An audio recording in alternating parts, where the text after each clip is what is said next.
자궁 속을 지나가고 있는 정자. 마치 마법의 힘에 끌린 듯 남자를 향해 갑니다.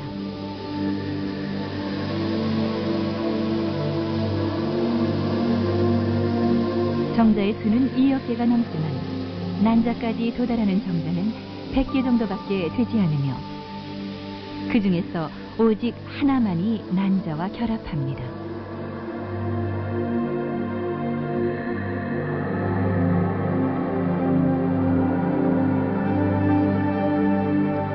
정자와 난자의 DNA는 서로를 찾아 헤맸다는 듯이 다가가 공존하기 시작합니다. 유전자가 합쳐지고 뒤섞여서 끊임없이 부모와 다른 새로운 생명체를 만들어내기 위한 방법이 바로 성입니다. 우리 인간은 DNA 재조합 기술을 이제야 비로소 알아내기 시작했는데 생명은 이미 태고 때부터 그 기술을 알고 있었습니다.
왜 이 세상엔 남자와 여자, 수컷과 암컷이 있는 것일까요? 우리는 그걸 당연하게 받아들이지만 다시 한번 생각해 본다면 정말 신기한 일이 아닐 수 없습니다. 지구상에 있는 생명체의 대부분은 수컷과 암컷이 있습니다. 생명이 이 땅에서 사라지지 않고 지속될 수 있었던 것은 수컷과 암컷이 서로 협력했기 때문입니다. 최근에 발사된 한 우주 왕복선에는 2쌍의 킬리피쉬가 실렸습니다.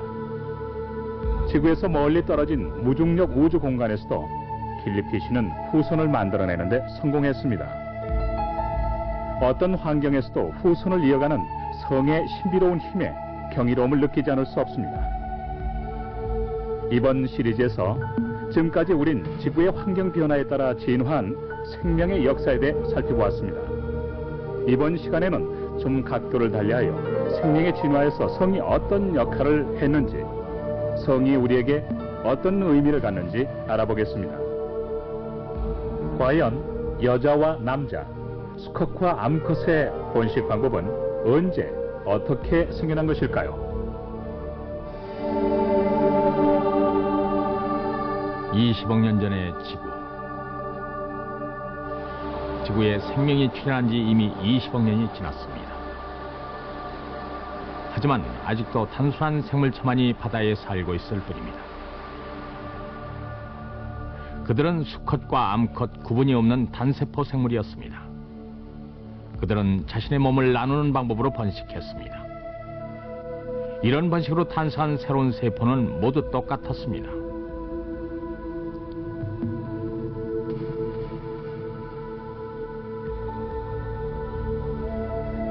세포 안에는 DNA가 한 세트 있습니다.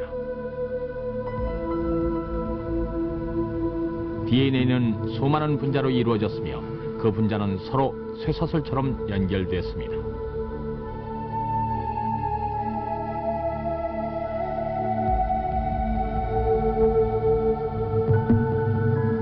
DNA는 생물체의 기능에 필수적인 엄청난 양의 정보가 쓰여 있습니다.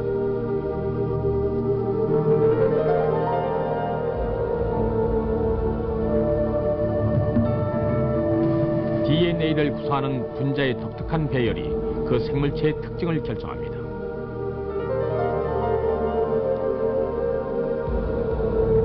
생물체가 분열법으로 증식할 때는 먼저 DNA 복제가 이루어집니다. 이런 식으로 증식을 하면 똑같은 생물체를 빠른 속도로 만들어낼 수 있으므로 숫자를 늘리는 데는 분열법이 가장 효과적인 방법입니다. 하지만 이 바닷속 낙원에 중대한 변화가 일어났습니다.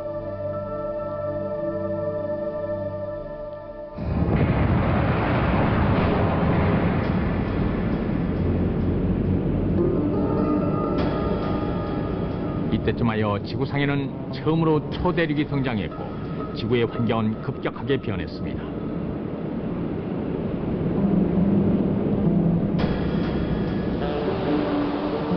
바다도 많은 영향을 받았으리라는 것은 당연합니다.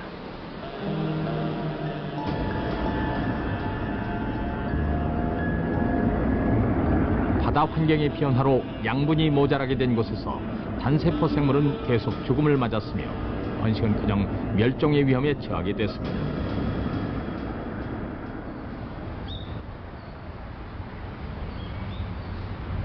단세포 생물이 직면한 멸종의 위협.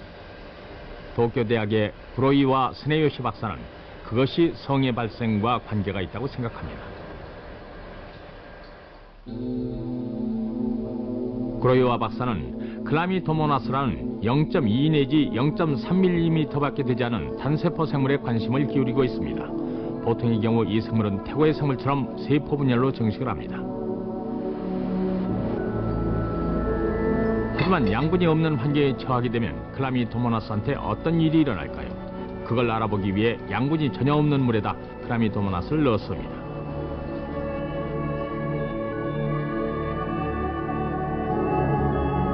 그러자 혼자서 따로따로 움직이던 클라미토모나스가 여기저기서 무리를 이루기 시작했습니다.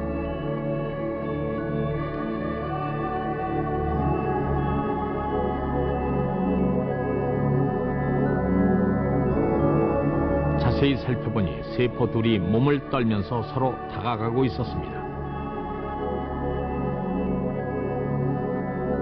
결국 세포 2개가 합쳐 하나를 이루었습니다.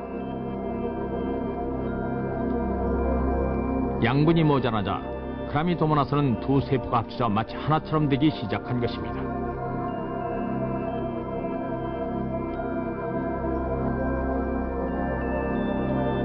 합쳐진 세포를 다시 양분이 많은 환경으로 갖다 놓았습니다.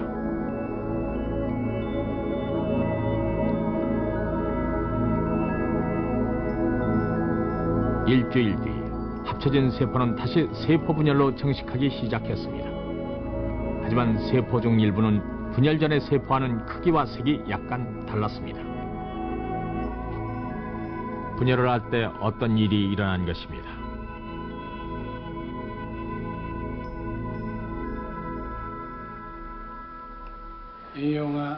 클라미토모나스는 양분이 모자라면은 세포가 서로 합쳐져서 자손을 생산합니다. 하지만 이때 부모의 유전자 성분과 자식의 유전자 성분이 다르다는 것을 발견했습니다. 이 과정을 연구하면서 우리는 양쪽 부모의 유전자가 서로 합쳐져 섞이면은 전혀 다른 것이 돼서 후손에게 계승된다는 것을 알게 됐습니다.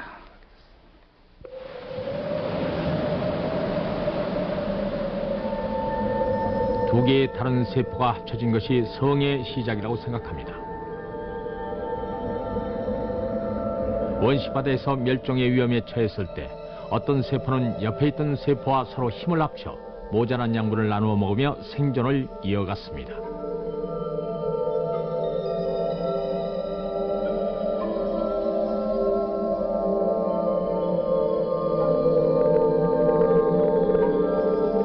두 개의 개별적인 세포가 공존하기 시작한 것입니다. 그 결과 이 단세포 생물은 몸 안에 두 세트의 DNA를 갖게 됐습니다. 결국 합쳐진 세포는 전과는 다른 방식으로 분열하기 시작했습니다. 먼저 DNA 각 세트를 복제하여 DNA 4세트 혹은 2쌍을 만들어냅니다. 그리고 힘겨운 환경에서 생존 가능성을 높이기 위해서인 것처럼 DNA 가닥은 서로 다가가 서로의 일부를 교환합니다.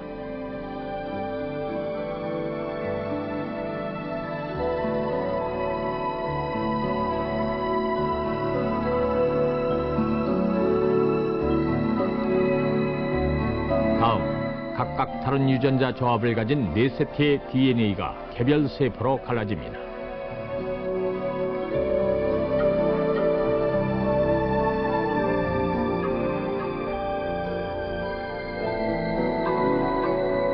그 세포 각각은 비슷한 방식으로 탄생한 다른 세포를 만나 단일 세포를 이룹니다. 이렇게 하여 부모와 다른 새로운 생명이 탄생합니다. 유전자의 합침과 분열, 그리고 서로 섞임. 매번 일어나는 그 과정이 성의 기초입니다. 이러한 방식으로 성은 후손의 생존 가능성을 높였습니다.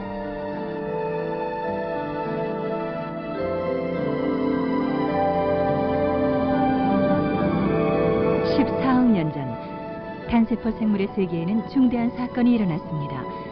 다세포 생물이 탄생한 것입니다.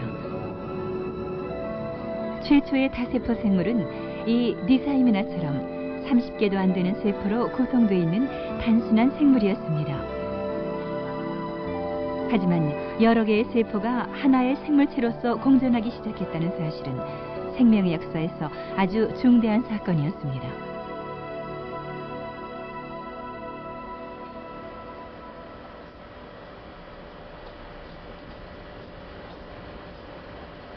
오사카 시립대의 난마리나 박사는 성을 갖게 된 생물체의 등장이 다세포 생물의 진화로 이어졌다고 믿고 있습니다.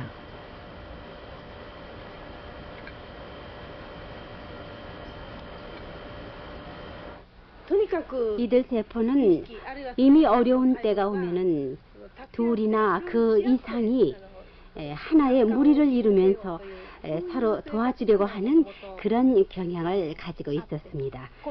그러다가 계속해서 서로 협력을 하기로 결정을 했습니다. 환경에 적응해서 생존 가능성을 높이기 위해 한 몸을 이루게 된 것이죠.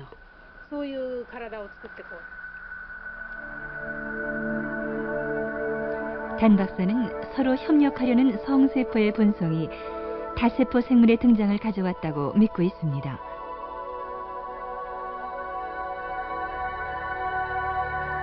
세포는 분열을 계속했고 두 세트의 유전자를 정확하게 복제하며 성장을 계속했습니다. 그 결과 생긴 세포들은 합쳐 하나의 몸을 이루었습니다. 세포는 서로 합쳐져 변화하는 환경에 적응할 수 있는 복잡한 몸을 만들어냈습니다.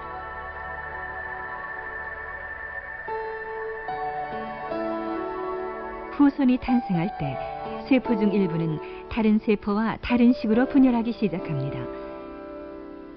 서로 유전자를 교환하고 오직 한 세트의 DNA를 포함하는 세포를 만들어냅니다.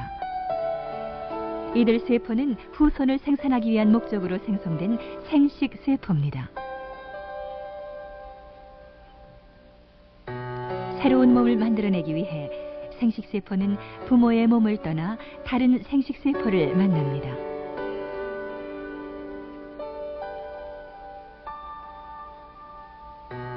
다세포 생물은 단세포 생물에서 진화했습니다.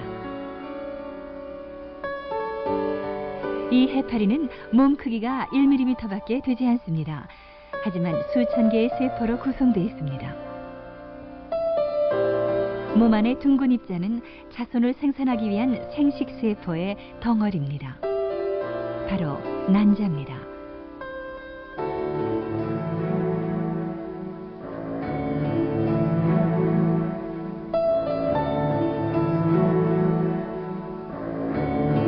이 해파리의 생식세포는 다른 모양을 가지고 있습니다.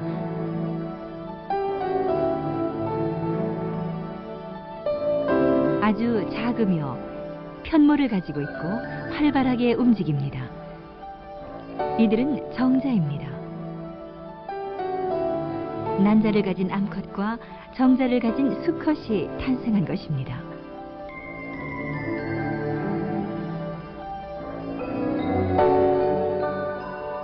수컷의 몸에서 수백만 개의 정자가 나옵니다.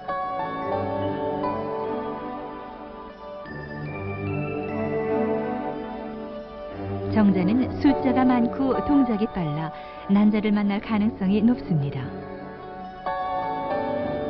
한편 커다란 난자에는 수정이 되면 수정란의 성장을 도울 양분이 많이 저장돼 있습니다.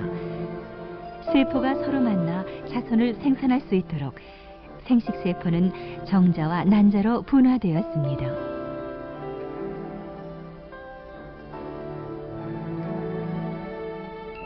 마침내 생명은 수컷과 암컷으로 이루어진 유성 생식 방법을 완성했습니다.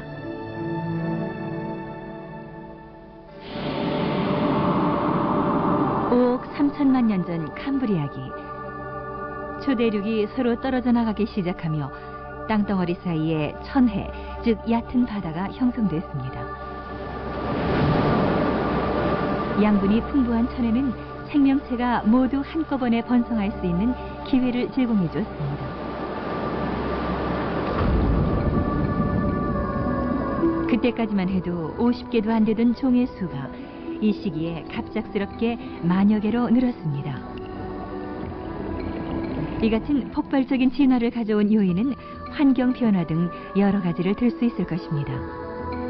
하지만 유전자 재조합을 통해 새로운 생명을 계속 만들어낼 수 있는 유성 생식 방법이 생겨나지 않았다면 그러한 일은 불가능했을 것입니다.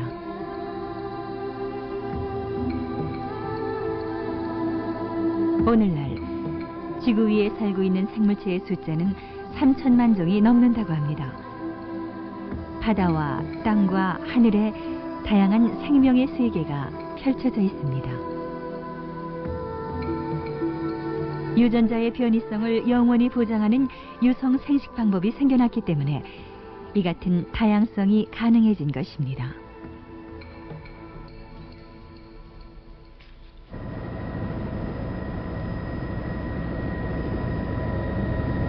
유성 생식은 다양한 생명체를 만들어냈을 뿐 아니라 겉보기엔 비슷해 보이는 한 종 내에서도 다양성을 가져왔습니다. 이곳 아마존강의 열대우림에는 숲의 보석이라고 불리는 나비가 살고 있습니다. 세계의 나비 수집가들이 눈독을 들이고 있지만 쉽게 잡히지 않습니다. 그 나비를 잡기 위해서는 특수한 덫을 놓아야 합니다. 나비는 보통 썩은 과일의 즙을 먹고 삽니다. 썩기 시작하고 있는 바나나를 미끼로 삼아 나비를 유인합니다.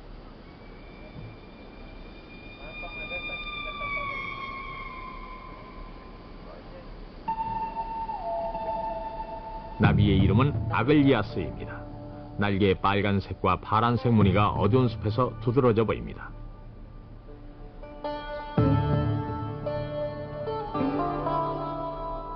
그 옆에 있는 빨간색 나비도 아글리아스입니다.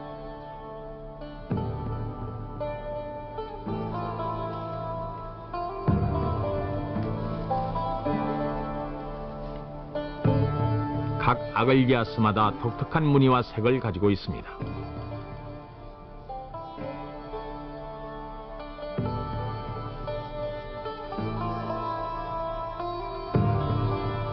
모두 같은 종에 속하지만 아글리아스 나비는 각기 다른 날개 무늬를 가지고 태어납니다.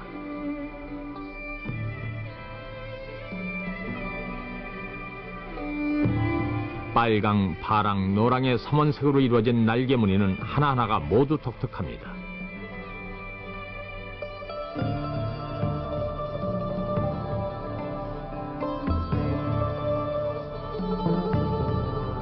숲의 보석이라는 애칭에 조금도 손색이 없습니다.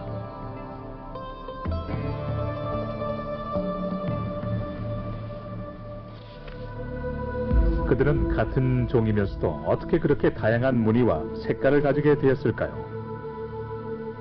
그런 다양성은 성에 의해 창조된 개별성입니다. 우리는 흔히 어떤 사람이 개성이 있다, 없다라는 말을 합니다. 하지만 유전적으로 얘기한다면 사람은 모두 저마다 독특한 개성을 가지고 있습니다.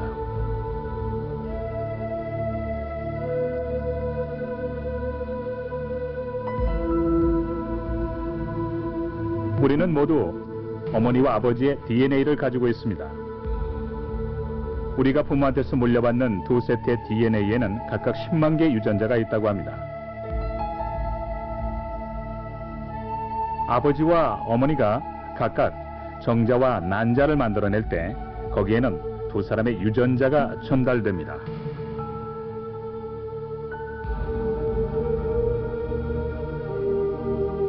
하지만 어머니와 아버지가 가지고 있는 10만 개의 유전자 가운데 93%는 정확하게 똑같습니다. 그러므로 그런 유전자는 어떻게 섞더라도 후손이 이어받는 유전자의 종류는 달라지지 않습니다. 그들은 모든 인간에게 공통되는 유전자입니다. 하지만 나머지 7%에 대해서는 아버지와 어머니의 유전자가 다릅니다. 이들 유전자가 예를 들어 눈동자의 색깔, 혈액형 등을 결정합니다. 그런 차이가 개별성을 낳습니다. 단 7%에 불과하지만 유전자 숫자로 보면 7,000개에 달합니다. 7,000개의 유전자 조합 종류는 2의 7,000제곱이나 됩니다. 우리의 이해 수준을 넘어서는 숫자로 지구상에 존재하는 모든 모래알의 수보다 많습니다. 거의 무한대에 가까운 수입니다. 그러므로 두 명의 아이가 똑같은 유전자 조합을 가지고 태어나는 경우는 거의 불가능하다고 할 수 있습니다. 우리는 다양한 날개의 무늬를 통해 아글리아스 나비의 개별성에 대해 알게 되었습니다. 겉으로 보기엔 비슷해 보이더라도 유성 생식을 하는 모든 생물체는 생물학적으로 모두 특이합니다. 현존하는 모든 생물은 이 세상에 단 하나뿐인 유일한 존재입니다. 그렇다면 그런 개별성이 갖는 의미는 무엇일까요?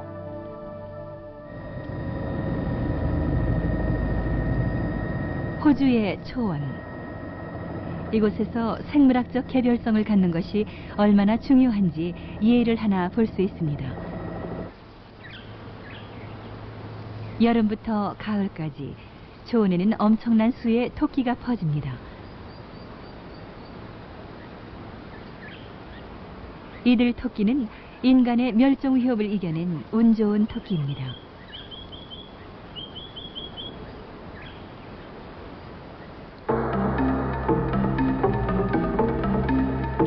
(1895년) 호주가 아직 영국의 식민지였을 때 사람들은 사냥을 위해 영국에서 토끼 몇 마리를 들여왔습니다.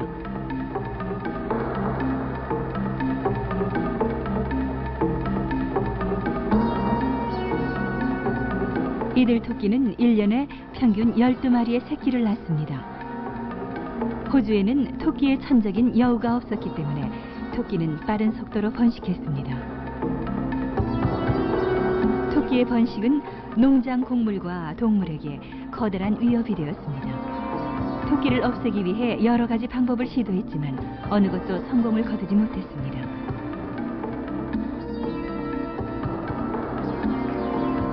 그러자 호주 과학연구소에서는 미국에서 바이러스를 하나 들여왔습니다.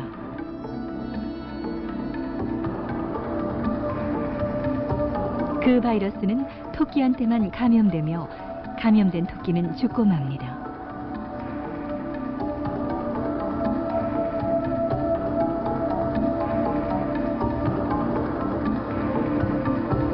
바이러스는 빠른 속도로 퍼져 순식간에 많은 토끼가 죽었습니다. 2, 3년 만에 야생 토끼는 완전히 멸종한 것처럼 보였습니다.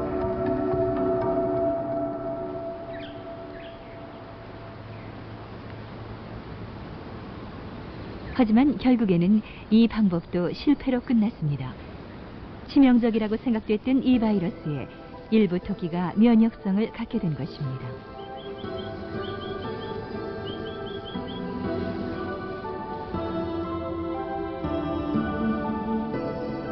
토끼의 세포에는 면역계에서 중요한 역할을 하는 유전자 그룹이 포함되어 있습니다. MHC로 알려진 이 유전자 그룹은 MHC 단백질을 만들어 질병 박테리아를 이물질로 파악하여 물리치는 수문장 같은 역할을 합니다. MHC 단백질류에는 특이한 홈이 있습니다. 어떤 물질이 질병 박테리아라는 것이 파악되면 MHC 단백질은 그 물질을 이 홈에 가둡니다. MHC 단백질은 여러 타입이 있습니다. 홈의 모양에 따라 잡을 수 있는 질병 박테리아 종류가 다릅니다. 어떤 MHC 단백질을 가지고 있느냐에 따라 어떤 질병에 대해 면역성이 있는지 결정됩니다. 이같이 다양한 MHC 단백질 타입은 유성 생식이 가져온 개별적인 특징 중의 하나입니다.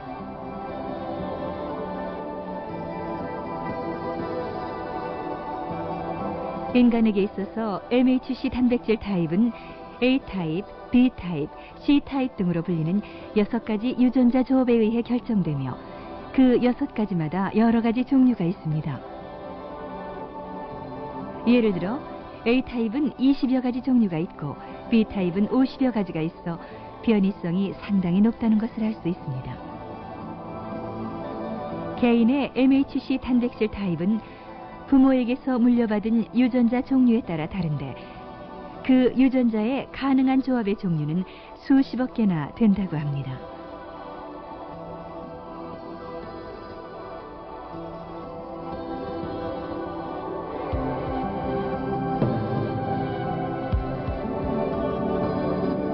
유성 생식을 통해 유전자가 섞일 때마다 매번 다른 MHC 단백질 타입이 탄생합니다.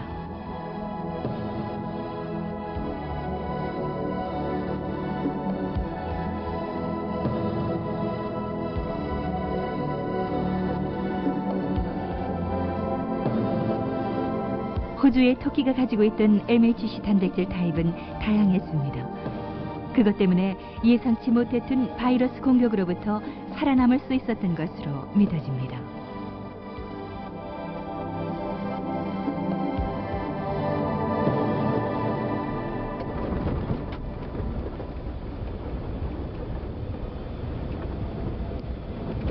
유성 생식으로 인한 개별성은 현대 사회를 위협하고 있는 에이즈와 싸우는 데도 도움이 되고 있습니다. 케냐의 수도 나이로비의 푸마니에서는 지금까지 300명의 여자가 에이즈로 죽었고 그들의 자녀 800명이 고아가 됐습니다. 이곳 매춘 여성의 에이즈 감염률은 특히 높아 96%나 된다고 합니다.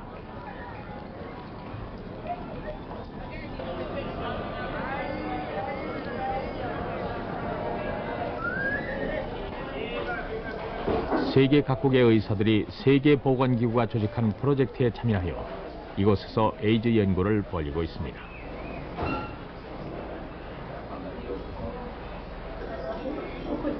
그 결과 놀라운 사실이 밝혀졌습니다. 조사 대상 매춘 여성 1,700명 중에서 에이즈에 감염되지 않은 사람이 25명이 있었던 것입니다. 10년 동안 에이즈 검사를 받았지만 바이러스의 흔적조차 발견되지 않았습니다. Tunatumianga siku hizi nini kodo. Unatumianga kondo? Na mbeleni? Mbeleni tulikuwa hakuna. Tulikuwa tu kama mtu anasikia mbaya ndio anaenda hospitali anatibiwa. 그 25명이 우연히 에이즈에 걸리지 않았다고 보는 것은 불가능한 것 같습니다.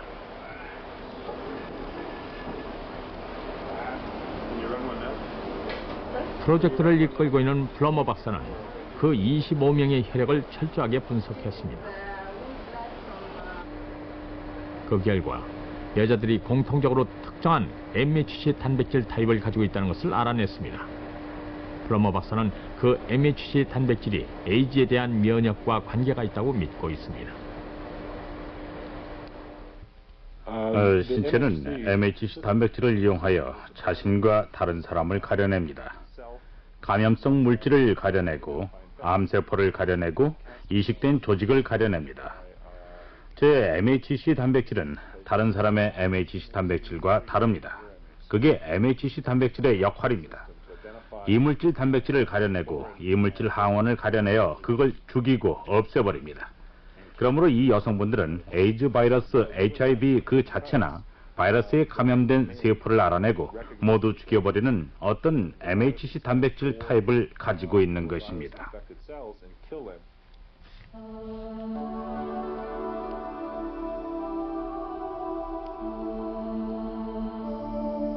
에이즈 바이러스가 몸 안으로 들어갑니다.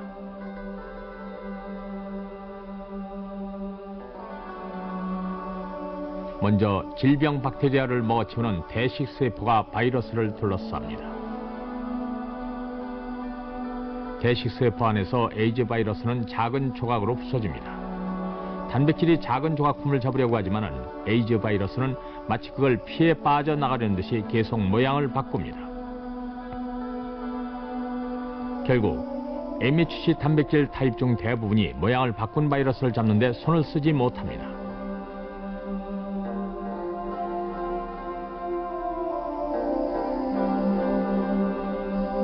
하지만 에이즈 바이러스도 바뀌지 않는 부분이 있습니다. 플러머 박사는 그 25명의 여자가 가지고 있는 MHC 단백질 타입은 에이즈 바이러스에 변하지 않는 부분을 알아낼 수 있다고 믿고 있습니다.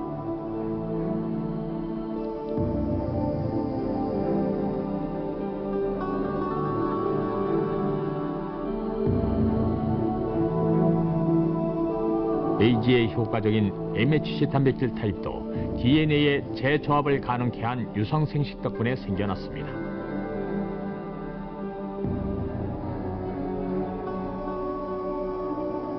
Kaniachilia hivyo labda nilee watoto wangu baada ya miaka 2-5 ama minne, sijui ni Mungu tu. Kwa vile mimi mtu wa shida, Mungu ndiye amesaidia. Kuna ujuzi mwingine.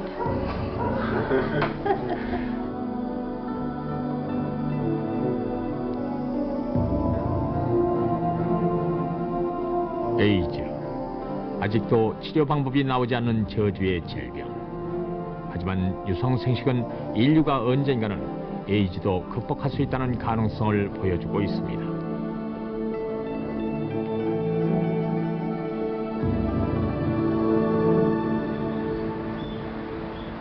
유성생식에 의해 만들어진 개별성은 질병을 이기고 생존을 계속하는 데 아주 중요하다는 것이 증명됐습니다.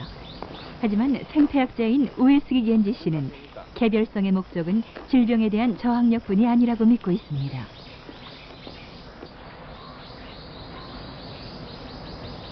우에스기 씨는 오키나와에 살고 있는 특정한 나비를 연구하고 있습니다.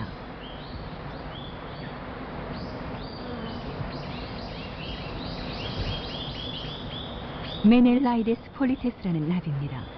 일종의 호랑나비로 날개에 하얀색 띠무늬가 있습니다. 이 호랑나비 중 일부 암컷은 날개 무늬가 조금 다릅니다. 하얀 띠에 빨간 점이 섞여 있습니다. 이것도 유성생식으로 인한 변이성입니다. 빨간 점이 있는 건 소수입니다. 수컷이 하얀색 암컷을 더 좋아하기 때문에 빨간 점이 있는 암컷은 번식 기회가 적기 때문입니다. 나비의 천적은 나이팅게일 같은 새로 새한테 날개를 찢긴 나비를 쉽게 발견할 수 있습니다. 나비는 새의 공격에 끊임없이 노출됩니다. 하지만 어떤 이유에선지 새는 빨간 점이 있는 나비는 먹지 않습니다. 그걸 알아보기 위해 한 가지 실험을 했습니다.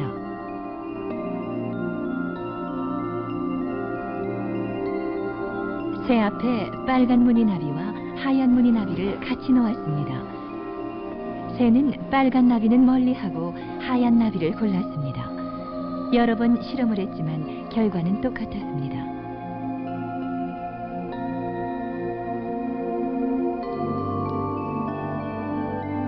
왜 빨간 무늬가 섞인 나비는 먹지 않을까요?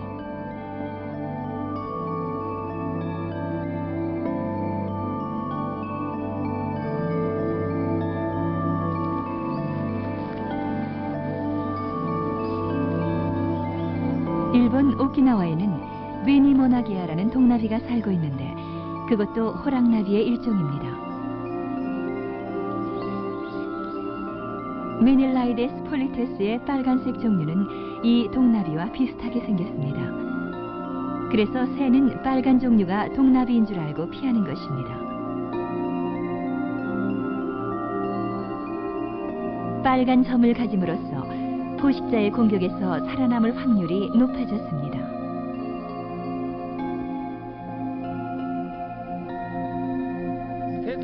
유성 생식은 다양성을 만들어냈습니다.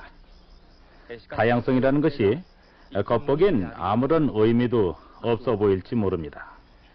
하지만 그런 다양성이나 돌연변이는 지극히 중요합니다. 환경 변화가 있을 때 생존 가능성을 높여주기 때문입니다.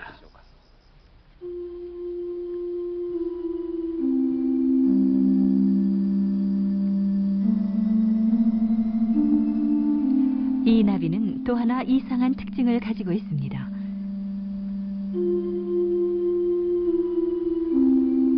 암컷은 약 200개의 알을 낳습니다.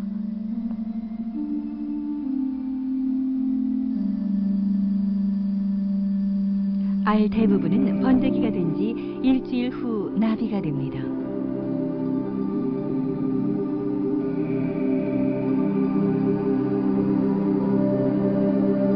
하지만 어떤 알은 일주일 후가 아니라 약 한 달 후에 나비가 됩니다. 같은 부모한테서 태어났는데도 그렇게 차이가 납니다. 우에스게 씨는 번데기에서 나비가 되는 시기가 다른 것은 부모로부터 물려받은 유전자에 새겨진 개별적인 특성 때문이라고 생각합니다. 이 안에는 생존을 위한 비밀스런 지혜가 숨어 있습니다. 오키나와는 태풍이 많기로 유명합니다. 모든 후손이 번데기에서 동시에 나비가 되었는데 그때 마침 태풍이 분다면 모두 죽어버리고 말 것입니다.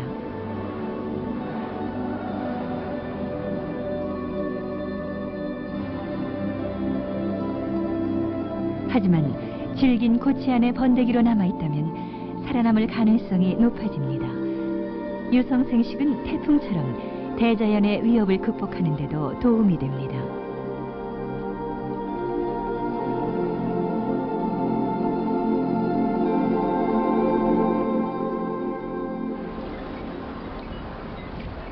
어느 정도의 다양성을 이루느냐, 생물적 개별성이 얼마나 다양하냐, 그것은 생존의 문제에 있어 아주 중요한 요소입니다. 우리는 이제 유성생식에는 어떤 신비한 작용이 있어 가능한 여러 가지 다양성을 갖게 한다는 것을 알게 됐습니다. 미국 UCLA의 버지니아 리 스코필드 박사는 생물체가 다양성을 획득하는 일련의 과정에 대해 흥미로운 연구를 하고 있습니다. 연구 대상은 요트장 같은 곳에 사는 멍게류입니다. 이 멍게류는 군체를 형성합니다. 1mm 정도밖에 안 되는 작은 것이 모여 꽃 같은 모양을 만들기도 합니다.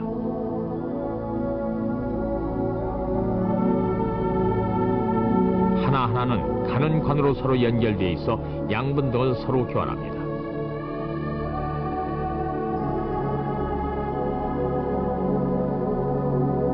왼쪽에 있는 하얀색 무리와 오른쪽에 있는 갈색 무리가 모두 멍게류입니다.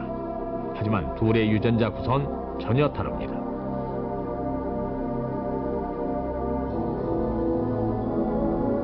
우리는 두 가지를 섞어보았습니다.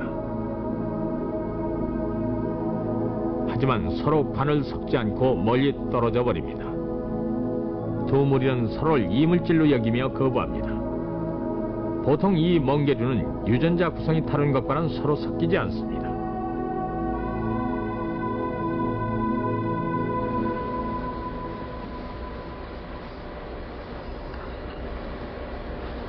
하지만 번식할 때는 완전히 반대 현상이 일어납니다.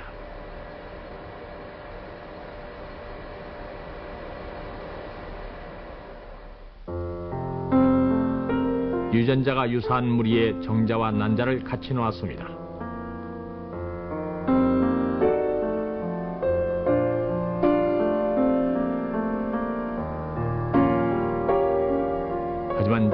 난자의 접근에도 수정은 이루어지지 않습니다. 난자는 비슷한 유전자를 가진 정자를 거부합니다.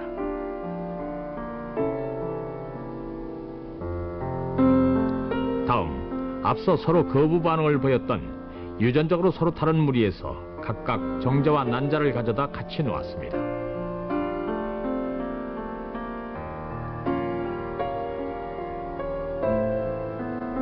이번엔 난자는 정자를 받아들이고 분열하기 시작합니다.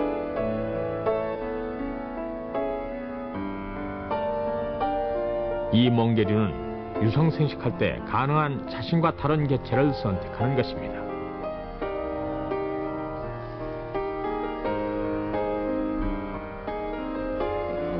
이렇게 하여 수정은 항상 유전적으로 전혀 다른 개체 사이에서 이루어지게 되는 것입니다.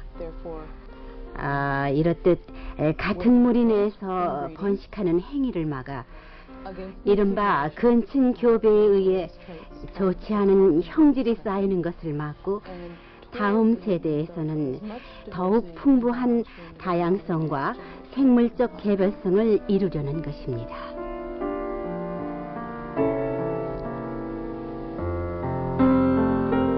암컷 몸 안에 들어간 정자는 이물질입니다. 이물질은 보통 면역계 혈액세포에 의해 파괴됩니다. 하지만 정자는 예외입니다. 유성생식이 이루어질 때 왜 정자는 받아들이는 것일까요? 이 독창적이고 경이로운 현상은 생명체의 다양성을 유지하기 위한 방법입니다.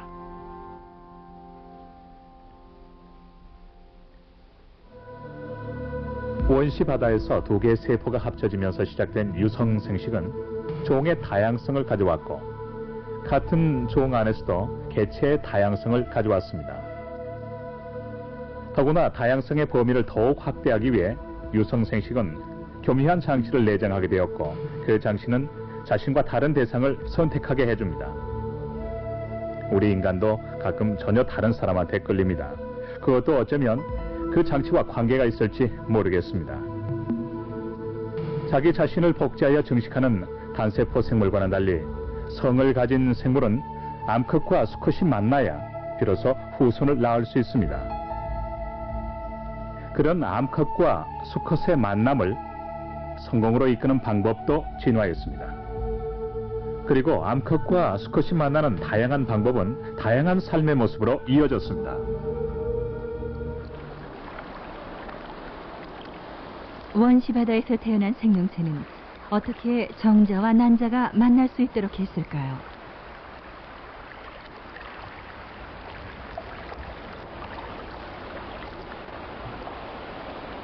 보름달이 떠오르는 밤이면 바다에서는 마술과 같은 생명의 드라마가 펼쳐집니다.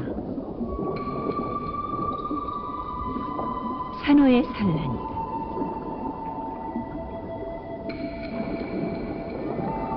산호 하나가 알을 낳기 시작하면 다른 산호도 따라합니다. 산호의 산란은 마치 계획표를 따르듯이 일정한 시간에 이루어집니다. 태고 때부터 살아온 산호는 광활한 바다에서도 정자와 난자가 서로 만날 수 있게 같은 시간에 같은 곳에서 알을 낳고 정자를 내보냅니다. 바다를 누비며 자유롭게 헤엄치는 어류.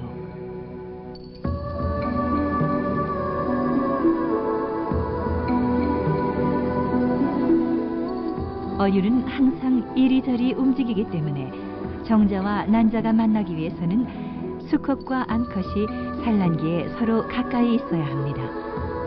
수컷은 암컷이 알을 낳는 그 순간에 정자를 내보냅니다.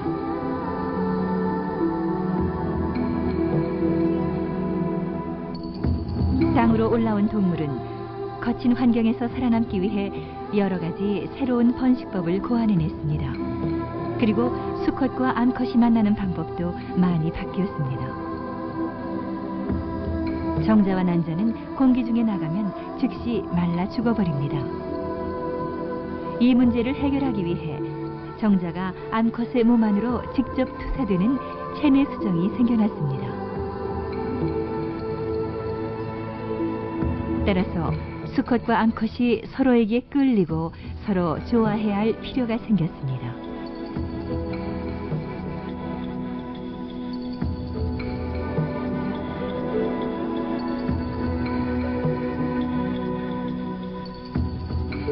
서로를 끌기 위해 수컷과 암컷은 다른 외모를 갖게 됐고 여러 가지 구애 행동도 개발했습니다.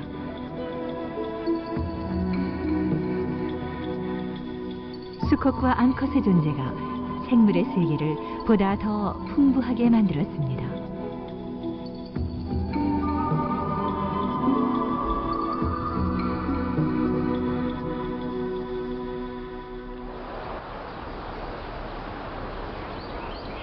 이곳은 미국의 샌디에고 동물원입니다.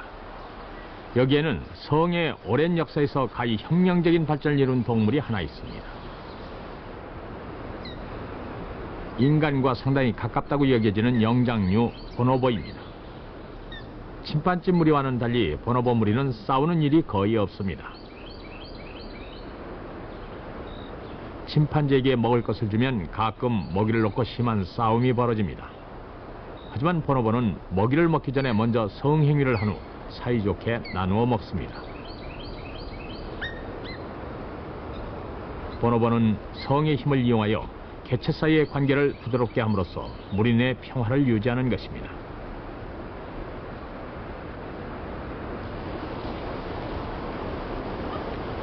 듀왈 박사는 샌디에고 동물원에서 오랫동안 보노보를 비롯해서 여러 가지 영장류의 행동을 연구하고 있습니다.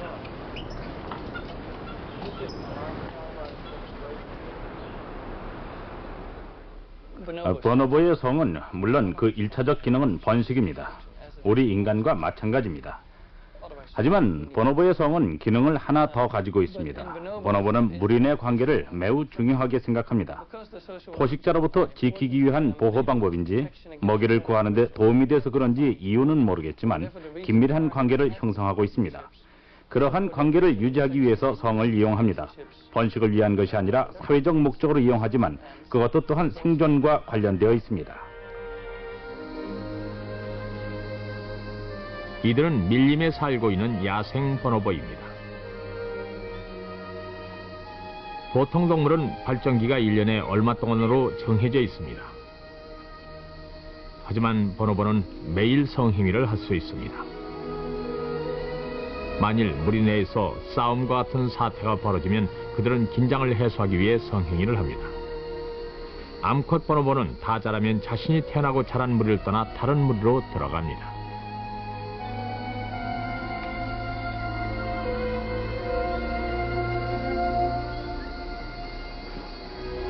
새로운 무리에 들어간 암컷은 인정을 받기 위해 애를 씁니다.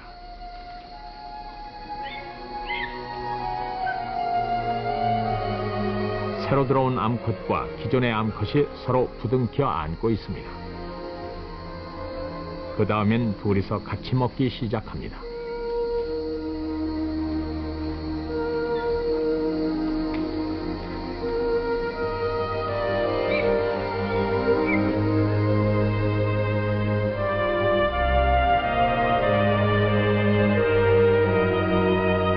성은 다양성을 만들어냈고 거기서 끝나지 않고 보노보가 무리 내에서 평화로운 관계를 유지하는 데 이용되기도 합니다.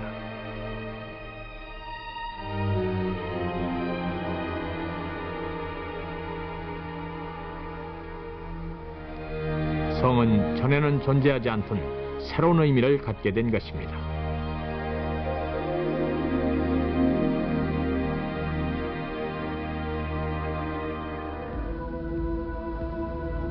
유성 생식은 수컷과 암컷, 남자와 여자를 만들어내어 동물의 세계를 더욱 다양하게 만들었습니다. 그런 진화의 과정에서 성은 보노보의 경우에서 볼 수 있듯이 후손을 생산하는 것 이상의 기능을 갖게 되었습니다. 사회생활에서 중요한 의미를 갖게 된 것입니다. 우리 인간도 성과 성 역할에 의해 많은 영향을 받고 있습니다. 성은 경이로운 것입니다. 제가 탔던 우주선에는 7명의 우주 비행사가 있었습니다. 우리는 모두 같은 훈련을 받았지만 성격이 각기 달랐습니다.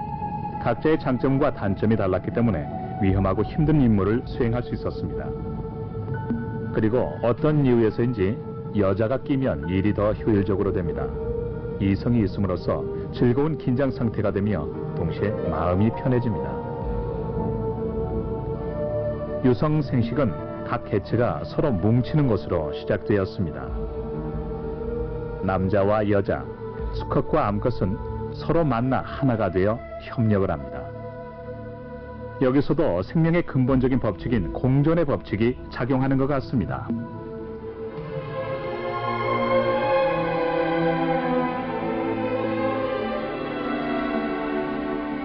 원시 바다에서 두 개의 세포가 만나 협력함으로써 시작된 유성 생식은 지구 위에 다양하고 풍부한 생명의 세계를 탄생시켰습니다.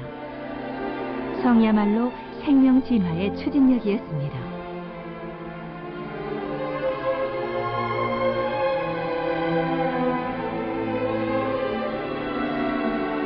정자가 자궁 속에서 움직이고 있습니다. 이 여 개의 정자는 각각 서로 다른 DNA를 가지고 있습니다.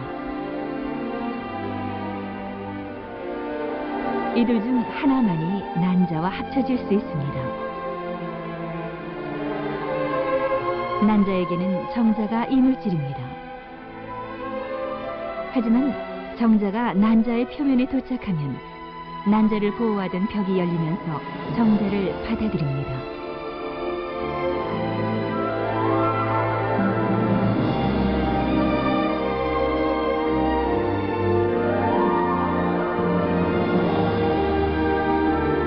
수정이 이루어지는 것입니다. 정자의 DNA가 난자 세포에 들어갑니다.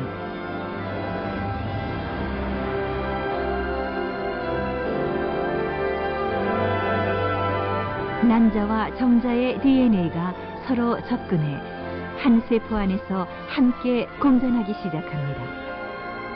섬은 개별적인 생명체가 함께 새로운 생명을 창조하도록 해주었고 계속 후손에게 이어져 지금 우리에게까지 계승되었습니다.